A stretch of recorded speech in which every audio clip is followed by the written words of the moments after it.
you ever heard of food libel laws? Well, let me read you something. So food libel laws are the corporation's attempt to keep us from knowing where our food comes from and how it is produced.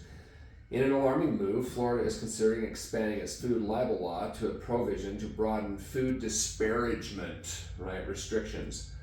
So a victory for free speech was won last week when the Senate dropped this issue, but a House bill still includes it. So in Florida right now, we're basically being told that to be able to disparage a food, for example, if it comes from a pesticide-ridden monocrop field, which there is ample evidence that it's unhealthy, and that's just common sense, by the way, that eating a pesticide-ridden food in the body where your liver has to detox it, that's not a good thing.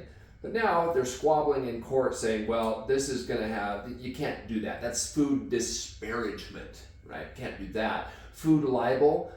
My question to you is, like, is this really 2026? Like, talk about freedom of speech being restricted, right? If I can't talk about this, if there was a gal who said, in a frightening example of how food libel laws like Florida can be misused, a peel, which that, if you don't know, is a chemical coating which makes a fruit not go bad. I can't go into the details, but basically, a peel is suing Robin Openshaw, the Green Smoothie Girl, for her campaign to educate consumers about how to avoid its edible fruit and vegetable coating.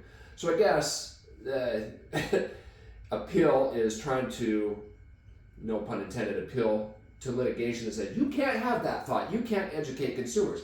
That, in my opinion, is completely un-American. There's no freedom of speech there whatsoever for her. This is ridiculous. I'm sorry. If this kind of stuff starts to take hold, I don't know where we are going, and our health is going to take a hit. So just a little bit of food nuggets to munch on over the weekend. Make sure if this starts to come closer to your state, get involved, sign a petition. I did mine earlier today.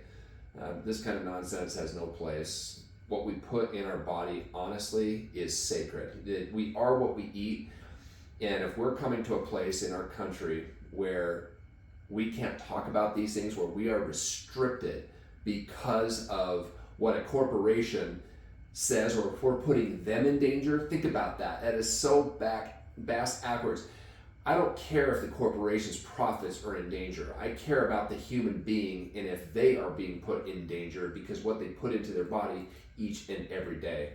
So food for thought, munch on that for the weekend. Much love, my friends. We will see you in the next video. And remember, life is good.